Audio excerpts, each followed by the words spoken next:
Grazas, Ramón, grazas á Academia polo convite, grazas ao público por estar aquí a esta hora relativamente temperá, porque son as prácticas académicas. Ti, cando consideres que debo ir rematando, avísame, hai unha versión quase definitiva, bueno, haberá unha versión definitiva na publicación, polo tanto, non pasa nada porque eu non me extenda en exceso. Coido moi acaído o título desta sesión porque efectivamente os epistolarios que comentarei aquí sin ánimo de exhaustividade, senón máis ben a modo de estudo de caso, revelan con claridade que as redes colaborativas nas que se sustentou a historia da cultura galega de posguerra foron fundamentalmente amicais. E isto podería ser unha hipótese de discusión, non? Creo que é unha afirmación discutible e, bueno, gustaríame deixala así en riba da mesa. Esta condición amical destas redes non é un detalle simpático, senón un feito que explica moitos cruzamentos e posicionamentos que, xulgados desde unha lóxica política, son dificilmente explicables e a miúdo resultan tamén dificilmente comprensibles dende as tomas de posición dos actuais axentes culturais na esfera pública. O certo é que esas redes foron construídas e sostidas baixo unhas durísimas circunstancias, isto compre non esquecelo, de represión e censura nun contexto que demandaba para a supervivencia persoal, pero tamén do proxecto, manter con firmeza dúas actitudes, lealdade e disciplina.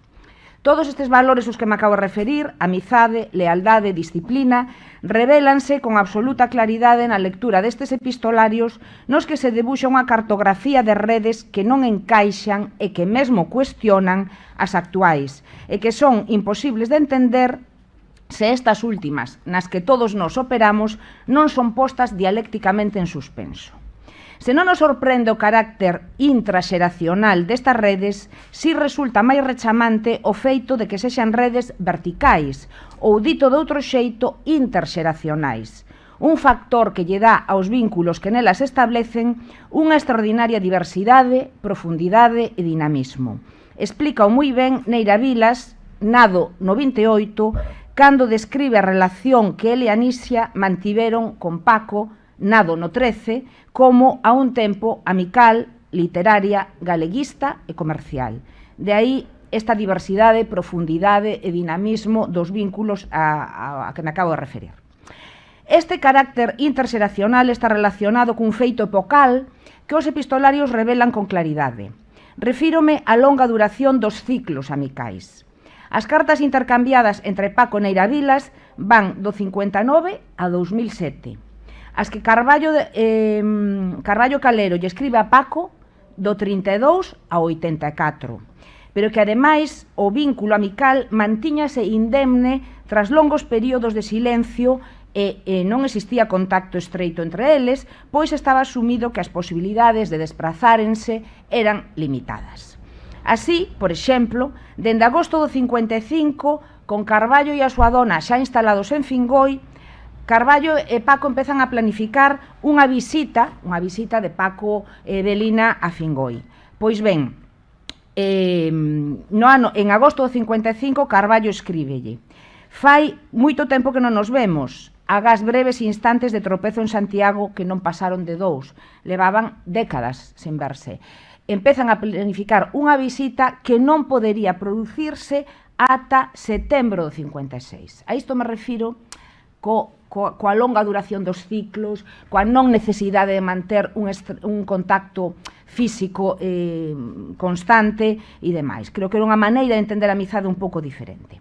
O vínculo forxado na adversidade era tan sólido que aínda nunha carta de setembro do 80 e malia o chegamento xa nestas datas de Carballo reintegracionismo e malia o seu afastamento de Galaxia, Carballo invoca a Paco como amigo meu, se algún amigo teño, para impelilo a que non se involucre na organización de ningún homenaxe co gallo da súa xubilación. Pero pareceme rechamante tantos anos despois, tan afastados ideolóxicamente, e aínda que lle diga amigo meu, se algún amigo teño.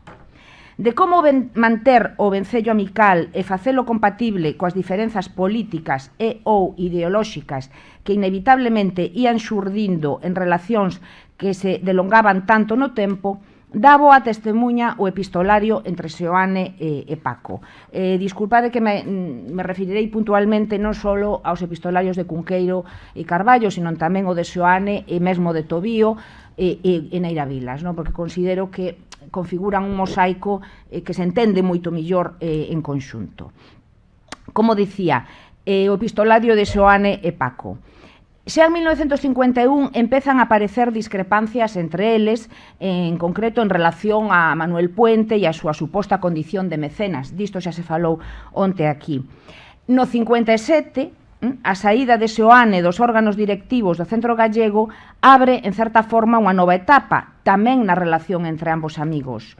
E hai unha carta de Seoane do 57, de Paco a Seoane, que ilustra moi ben as dificultades que esas amizades tiveron que afrontar para sobrevivir en contextos moi confusos e facendo da sinceridade e a lealdade as armas coa que loitar contra as insidias. A carta é longa, non a vou citar aquí, estará na versión escrita.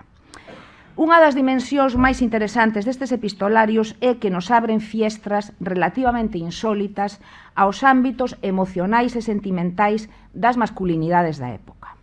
Son moi frecuentes os desafogos, as mostras dunha debilidade ou canseira anímicas, disto falou onte aquí tamén o profesor Alonso Montero, que seguramente atopaban poucas canles de expresión directa nun contexto tan proclive ás masculinidades fortes.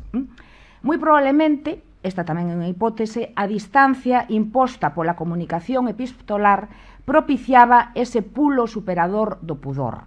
No caso de Cunqueiro, na súa etapa mindoniense, esas mostras resultan especialmente reiteradas e emocionantes. Teño unha morea delas, vou citar só unha, que está nunha carta do 59 na que Cunqueiro lle pide a Paco cartos que precisaba por mor dun gasto imprevisto motivado polos estudos dun dos seus fillos. A carta de Cunqueiro remata por enésima vez: estou canso, amolado, anoxado, nunca se sae desta roda. No ano seguinte, dille: estou canso e algo sollo, peso 96 kilos e medio. Pero tamén Paco ten as súas crises de abatemento, non? E son especialmente explícitas con Seoane. Non me deterei máis nesta cuestión. Nestes epistolarios, por seguir con esta cuestión das emocións e desta forma diferente de ver as masculinidades, que eu creo que rompe ademais un pouco certos estereotipos, son moi recorrentes as expresións querido amigo e unha aperta, como saúdo despedida, non? Expresión que podemos quizáis interpretar como simples formulismos, non? Mais tampouco son infrecuentes outras xa non só de confianza e dunha certa intimidade, senón de agarimo, claramente, non? E velaí, por exemplo, estas espontáneas manifestacións de afecto por parte de Cunqueiro a Paco no outono do 49, cando lle escribe: grande é a miña preguiza, pero é meirande o amor que che teño. Ou 10 anos despois, cando lle di, sinxelamente, teño moitas ganas de verte. Xeral, estes epistolarios, como dicía, abren unha fiestra pola que ollar as masculinidades da época desde unha perspectiva novidosa que se cadra pode axudarnos a superar tópicos e prexuizos. E un bo exemplo constitúe tamén nesta liña esta petición de Carballo a Paco, a que non vía desde antes do comezo da guerra, no 25 de xullo do 44, dende antes do comezo da guerra. E Carballo, non especialmente proclive a este tipo de manifestacións afectivas e íntimas, dille: como hace tanto tiempo que non nos vemos, he sentido curiosidad por saber cuál es tu aspecto físico, melancolía del tiempo. E pídelle: mándame o teu retrato, perdón, en castellano, mándame tu retrato a ser posible de cuerpo entero. Neste ámbito da afectividade, Cunqueiro é especialmente expresivo, incluindo reiteradamente Belina, a dona de Paco, nesas manifestacións de agarimo. Dalle a Belina todo o meu amor. Isto resulta rechamante porque na época non eran tan habituais este tipo de amizades mixtas, que Cunqueiro semella esforzarse por manter.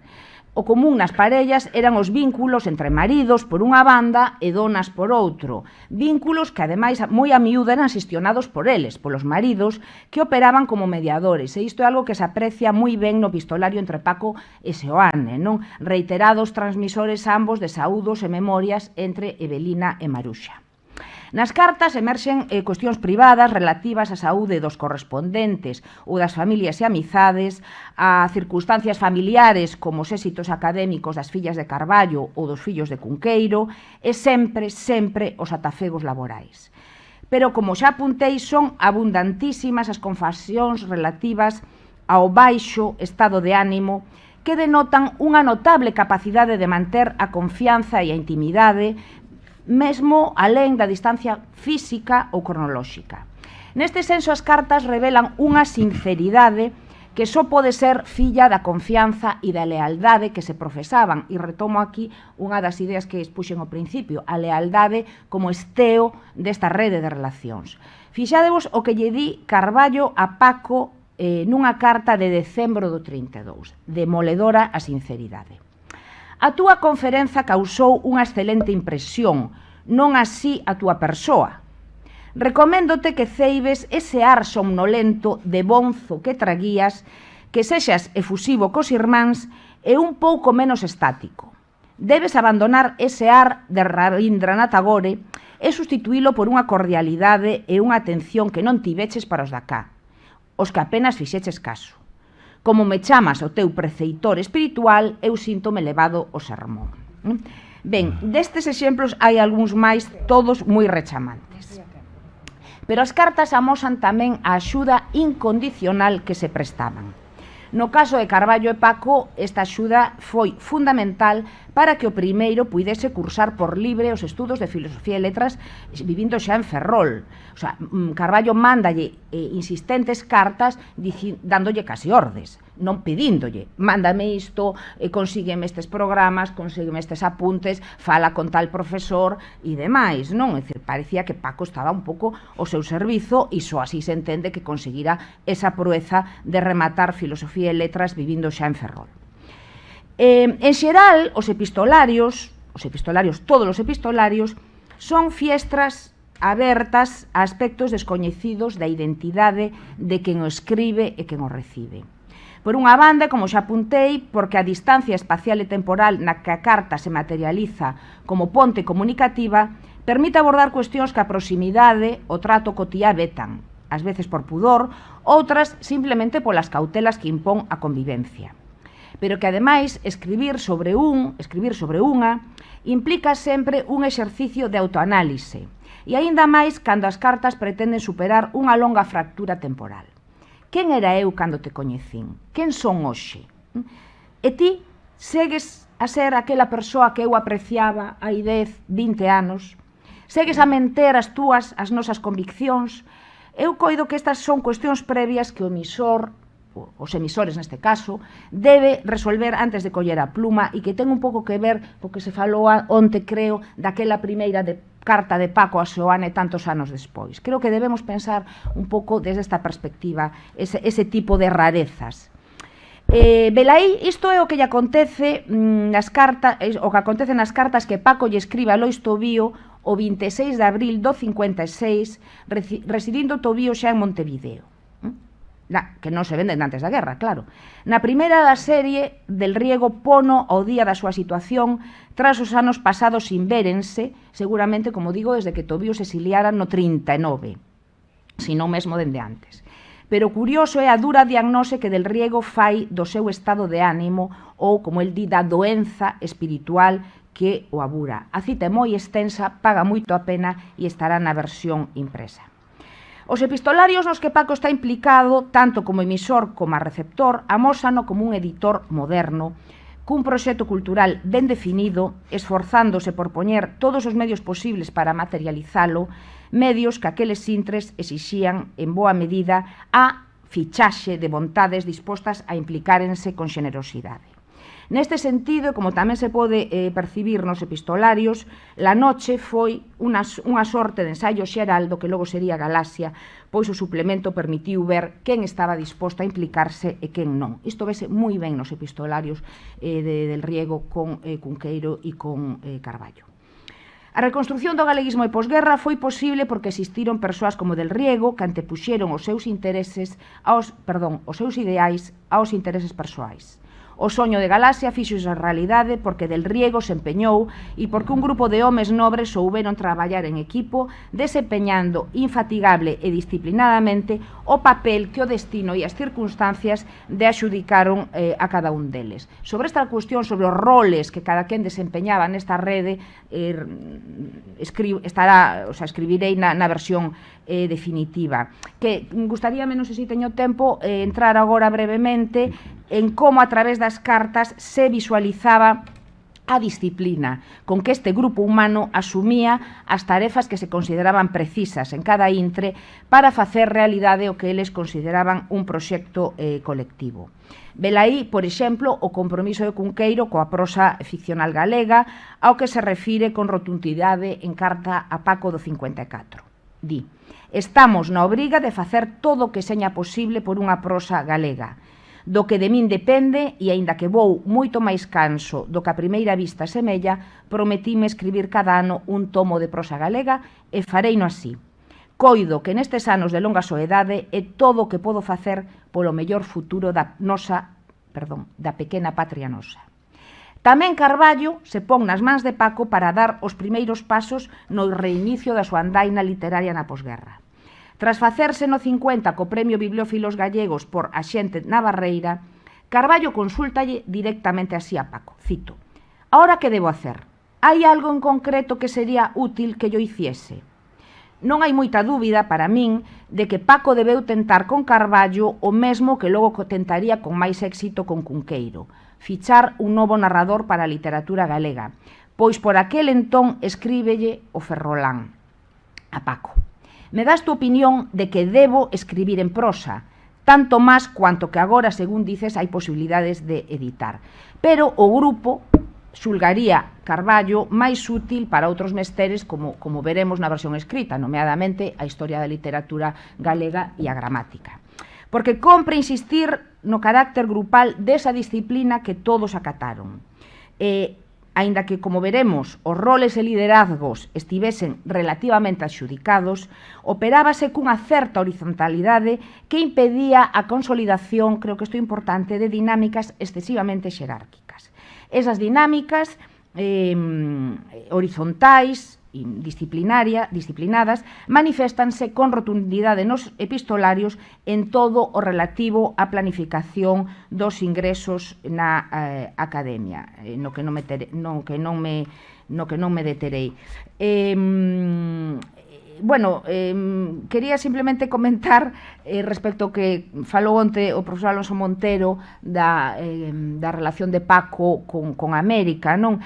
Que el fai aquí unha proposta que, se me permite, asumirei xa na versión definitiva, porque eu falo de Paco como embaixador do galeguismo en América e creo que o do cónsul é unha fórmula máis acaída, quédome con ela. A dinámica grupal, vou acabando, e a disciplina fixeron posible logros como o da historia da literatura galega contemporánea de Carballo. A primeira edición é do 63. Un proxecto ben planificado para cuxa consecución cada quen debía de desempeñar unha función determinada. Si Piñeiro era o pai intelectual do proxecto, Del Riego era o factotum que o debía facer viable. E impresiona, efectivamente, constatar como isto funcionou así. E, por último, quixera rematar xa sinalando que os epistolarios, volvo a falar un pouco dos epistolarios en conxunto como xénero, malia seren corpus de natureza privada, outórganos unha perspectiva nova dende a que contemplar a realidade histórica e, ás veces, mesmo a posibilidade de completala. Así, por exemplo, os casos que nos ocupan resultan fundamentais para unha historia da actuación da censura contra a literatura galega.